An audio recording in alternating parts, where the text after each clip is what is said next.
Hi, Mark T. the Handyman here. Today we're going to talk about 5 simple problems in your kitchen that you can solve very simply. So you've noticed that you're heating stuff up in the microwave like you always do, but for some reason the food isn't being cooked evenly. And then you notice that the turntable is not working properly. It's not working at all, as a matter of fact. Well, simple solution to that. There's a little button right here that tells you to turntable on or turntable off. Your turntable probably is just off, so you don't have to call anybody for that repair. Sometimes it just accidentally gets pressed, and when it says turntable off, it's not going to spin. So the solution for that is just turntable back on. Simple fix. So our next small problem in our kitchen is the change air filter alarm is on. Let's get started.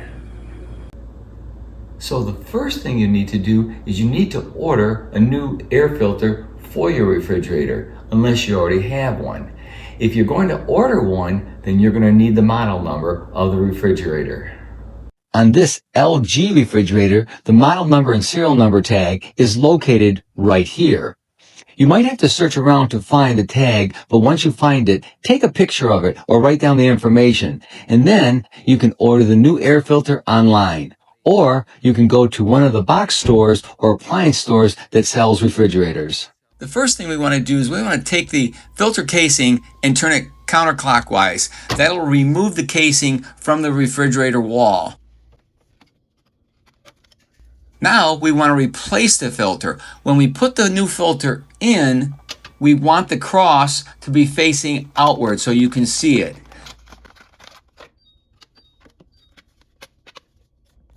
Then you put the casing back on the wall and turn it clockwise.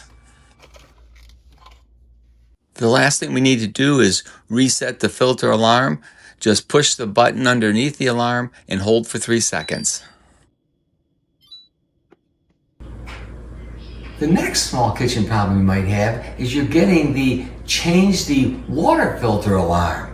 That's another simple fix. Based on the model number that we have, this filter right here, an LT100P, is the filter we need.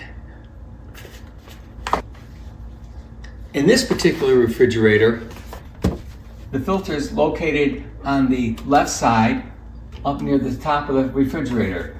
To get the filter out, we need to remove this shelf right here, the top shelf. You need to get the filter completely down, and then you turn it to the left and it comes right out. Very little water, a couple of drips came out. Next, we take our new filter and we unpack it. It has a cap on it, so we'll remove that cap and we put it back the same way that we took it out. There's a couple of slots right there. You put the slots in, you turn it, it's locked in. Now we push the cover back on. Put our shelf back in place, and we're back in business. It's that simple. Okay, we've got our filter replaced. Now all we have to do is reset the alarm. Hold it for 3 seconds, and you're done.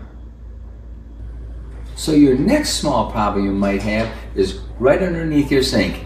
It's your garbage disposal. It just sits there and hums. The problem that normally happens is it gets locked up.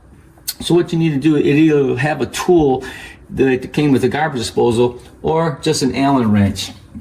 And what you want to do is you want to put it in right in the center and just give it a twist and kind of loosen it up. And sometimes things get stuck in there and they just need to be loosened up a little bit. So we're going to turn on the cold water and we're going to turn it back on, and it should be free. There it's running. Of course, you never want to stick your hand inside there with the power on. But that should do it, really. So our number 5 little problem here is this dishwasher. It looks like it's leaking, but it's something else. So this definitely looks like the dishwasher's got a problem here, and it did. What happened is my daughter didn't know that we had any dishwasher packs, and she decided to put some liquid dish soap in here. Never put anything in the dishwasher except for the packs that are made for dishwashers. They're made specially so this won't happen. Even a little bit of dishwasher liquid soap will cause a big problem. Luckily she didn't put a lot in, so it's not that big. But any kind of laundry soap or any kind of other soap is not what you want to use in a dishwasher. Hopefully this video helped you with 5 different common problems that maybe sometimes can give you a little bit of a, ooh, I wonder what's going on, but turns out to be nothing. If you like this video, give me a thumbs up or a like. If you want to see more of my videos, please subscribe to my YouTube channel. Hey, and don't forget to give me a comment. I sure do want to hear from you. Thanks for watching.